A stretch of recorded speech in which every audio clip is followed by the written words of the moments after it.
Bonjour frères et sœurs, et nous continuons ce matin notre étude sur le chapitre 17. Nous avons vu jusqu'à présent deux choses dans ce chapitre, mais que nous allons un peu résumer, et ensuite nous allons aller un petit peu plus loin avec une autre partie de la prière de Jésus. Mais on va commencer par une prière, si vous voulez bien. Notre Père du ciel, nous sommes heureux et contents, encore une fois, que nous pouvons méditer ta parole. Ta parole est la vérité.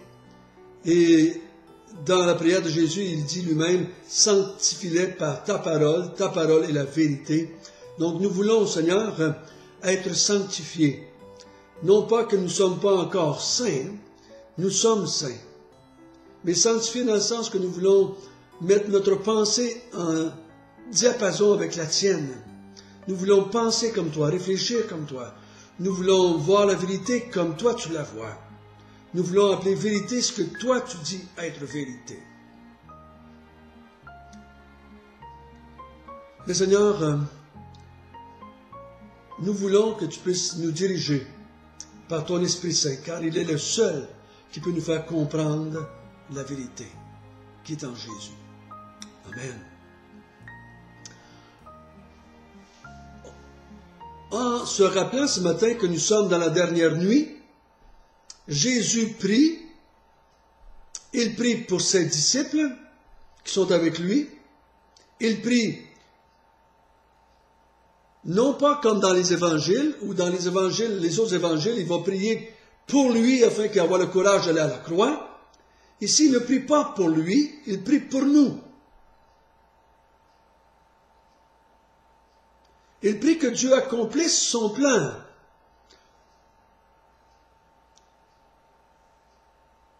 À travers lui, pour nous.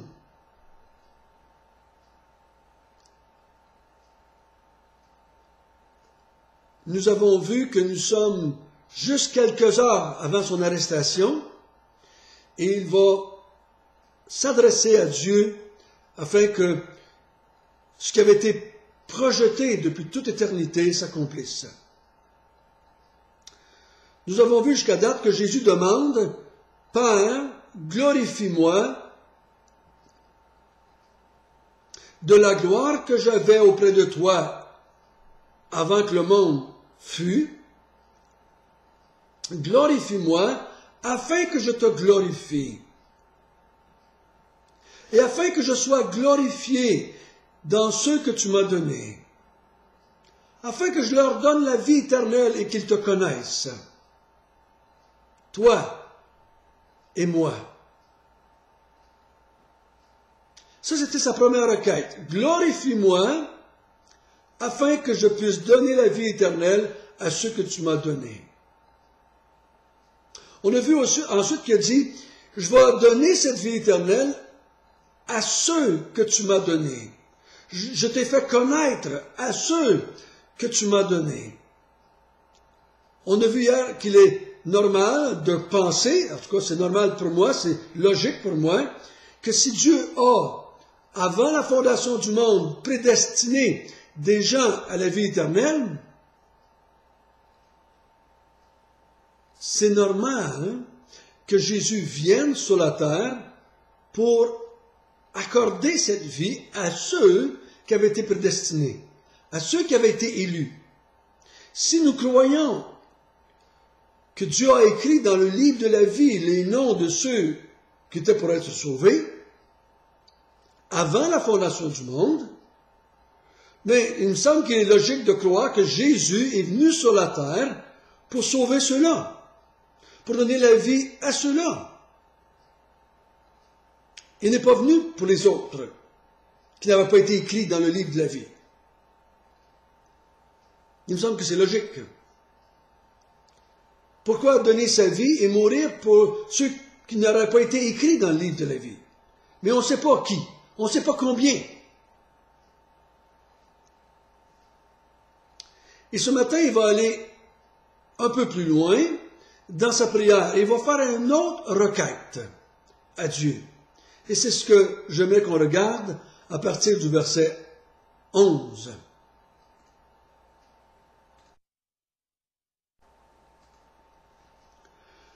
Je ne suis plus dans le monde, et ils sont dans le monde. Je vais à toi, Père Saint, car garde-les en ton nom que tu m'as donné, afin qu'ils soient un comme nous. Lorsque j'étais avec eux dans le monde, je les gardais en ton nom. J'ai gardé ceux que tu m'as donnés, et aucun d'eux ne s'est perdu, sinon le fils de perdition, afin que l'Écriture soit accomplie. Maintenant, je vais à toi, et je dis ces choses dans le monde, afin qu'ils aient en eux ma joie parfaite. Je leur ai donné ta parole, et le monde les a haïs, parce qu'ils ne sont pas du monde, comme moi je ne suis pas du monde. Je ne te prie pas de les ôter du monde, mais de les préserver du malin.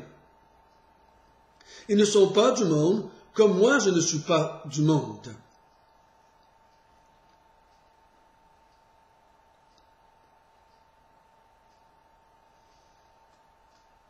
Donc nous allons faire comme les autres matins, nous allons regarder premièrement celui qui prie.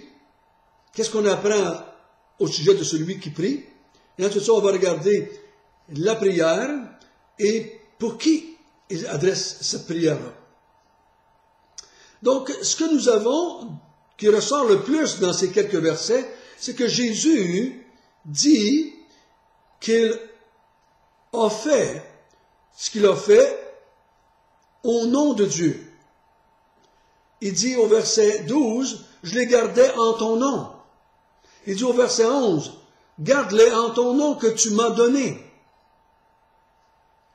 Et il leur dit qu'il n'est pas du monde.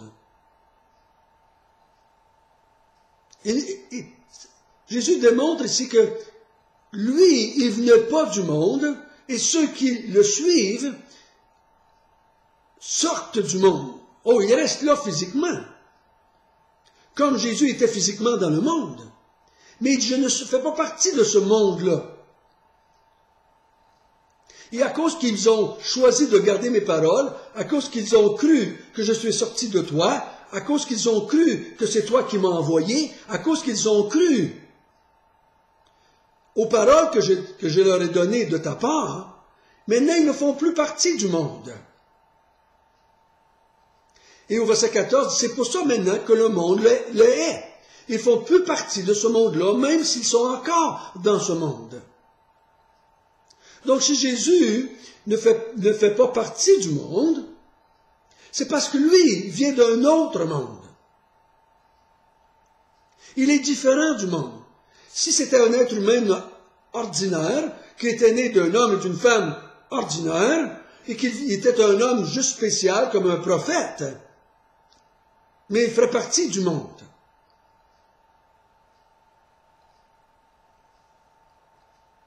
Donc c'est ce que nous apprenons. Celui qui prie est venu d'un autre monde, il est venu vivre dans notre monde, il a vécu dans ce monde en utilisant le nom de Dieu, et il a proclamé les paroles de Dieu, il a gardé ses disciples au nom de Dieu.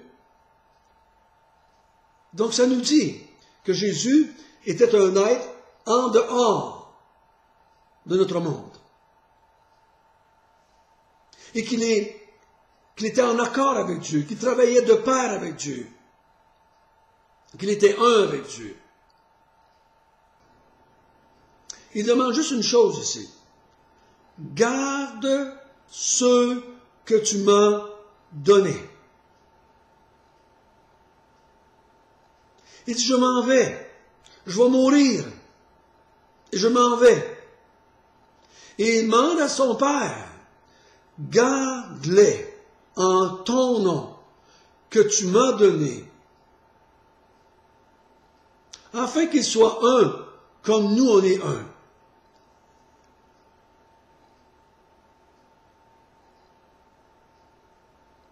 Il dit, au verset 12, il dit, lorsque j'étais avec eux dans le monde, je les gardais en ton nom. Maintenant, j'aimerais que tu les gardes en ton nom. C'est la requête. Garde-les dans ce monde. Il dit au verset 15, je ne te prie pas de les ôter du monde, mais de les préserver du malin dans ce monde. Donc, il dit, garde-les du malin dans ce monde. Garde-les du mal. Pas dans le sens qu'ici, je te demande qu'ils ne pêchent plus. Parce qu'ici, ça serait cela, la prière de Jésus n'aurait pas été exaucée. Et nous savons que quand Jésus prie, il est exaucé. Mais il dit, garde-les du malin, garde-les du mal. Qu'est-ce que le mal va vouloir leur faire faire? Qu'est-ce que le malin va vouloir les convaincre de faire? C'est d'abandonner Jésus, c'est de rejeter Jésus. C'est de ne plus croire en Jésus. À cause de ce qu'il va vivre cette nuit-là. À cause qu'il va être arrêté, qu'il va être emmené devant les Romains, qu'il va être crucifié, qu'il va mourir, et qu'il va partir.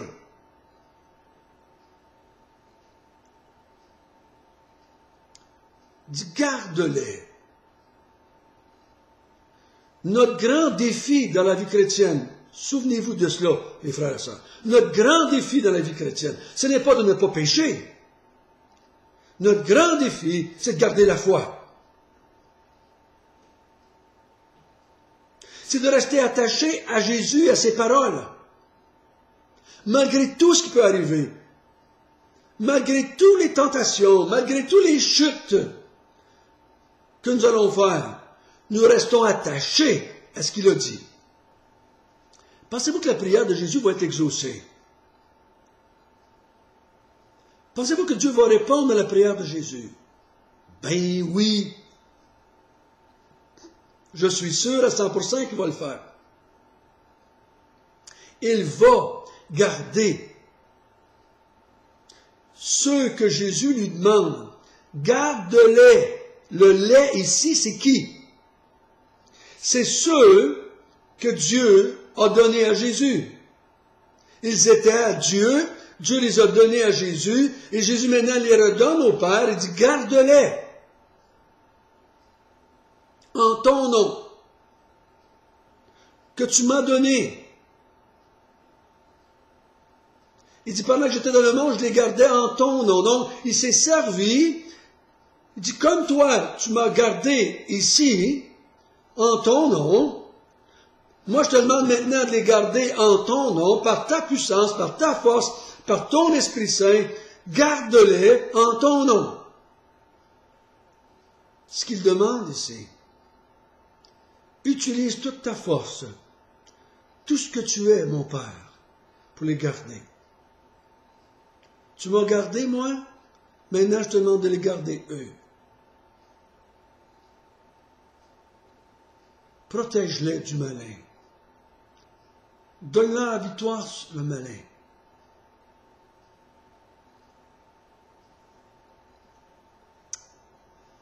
Pendant que j'étais avec eux, j'en ai pas perdu aucun. Excepté Judas. Parce que lui, c'était déjà écrit qu'il devait être le fils de la perdition. Mais ce que je te demande, c'est de garder ceux que tu m'as donnés. C'est pour eux qu'il prie ici. Il ne demande pas à Dieu de garder ses enfants de toute tristesse. Il ne demande pas de nous garder sur la route de nos accidents. Il ne demande pas garde-les dans leur vie de couple. Il ne demande pas de garde-les afin qu'ils ne soient pas malades.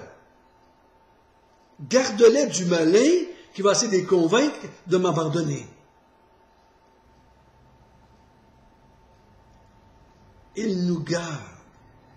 Il garde. Il a gardé ses disciples pendant 3 ans. Maintenant, il dit, je m'en vais. Et maintenant, il demande à son Père de nous garder. On va voir un peu plus loin dans la prière, qu'est-ce que ça veut dire, ça? En plus de détails. Mais je crois qu'il est en train de parler ici de la venue de Dieu, de la venue de Jésus, de la venue du Saint-Esprit en nous. Il parle de cette « je m'en vais, mais je reviens ». Je vous envoie un consolateur. Il va venir habiter en vous éternellement. Et c'est lui, cet Esprit Saint qui va être en nous, qui va nous garder. Il parle ici, je crois qu'il prie ici, Père, envoie ton esprit. Je vais prier le Père afin qu'il vous envoie le Saint-Esprit en mon nom. Je crois que c'est ça qu'il est en train de parler ici.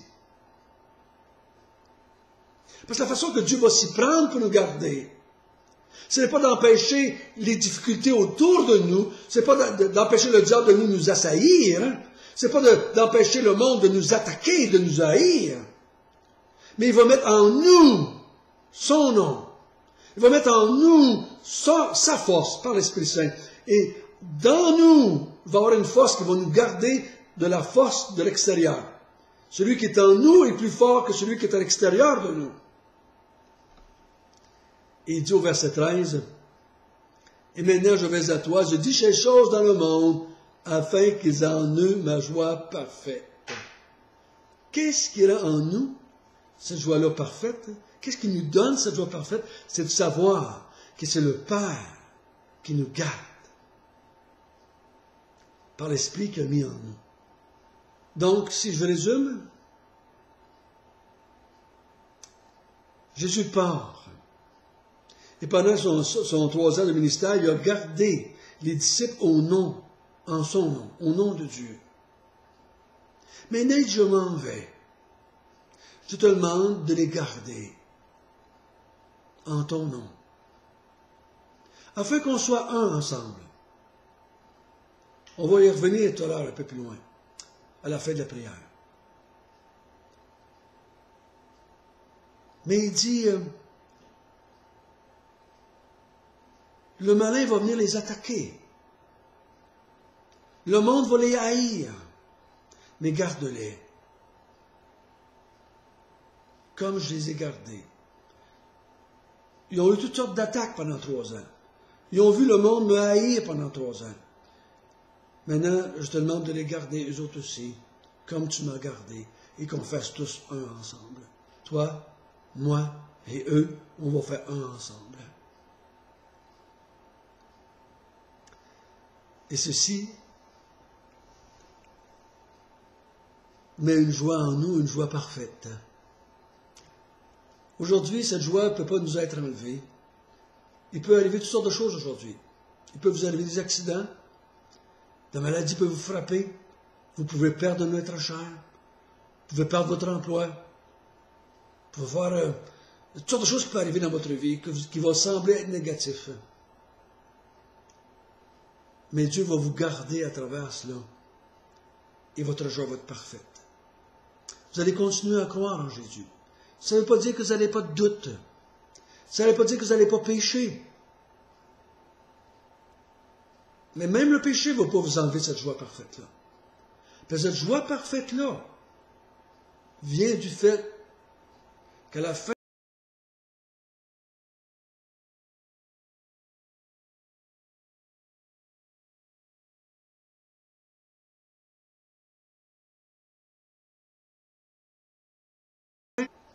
ce qui nous intéresse, nous les enfants de Dieu,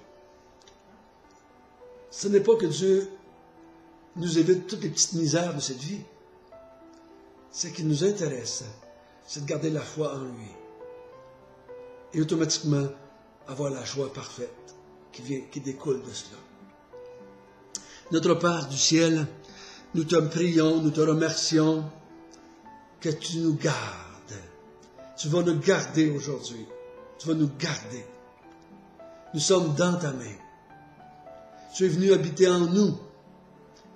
Tu nous as lavés, tu nous as purifiés, tu nous as pardonnés. Et maintenant ta demeure, nous sommes ton temple, nous sommes ta demeure. Et le diable ne va jamais, jamais venir nous ravir ce cœur-là. Parce que tu habites en nous. Et quand le malin veut y entrer, tu le chasses. Tu nous donnes la force, tu nous donnes l'intelligence, tu nous donnes du bon sens, tu nous donnes la sagesse. Tu nous rappelles des vérités. Je dis, ce que Jésus a dit dans Jean 17, tu nous le rappelles. J'ai dit ces choses pendant que j'étais ici, mais maintenant je m'en vais et je veux que ton esprit leur rappelle que j'ai dit ces choses. Et la joie est en nous. Seigneur, donne-nous d'avoir le sourire aux lèvres, afin que le monde sache que notre joie ne dépend pas de ce monde, mais que notre joie vient d'un autre monde. Elle vient de toi, notre Père Céleste. Amen.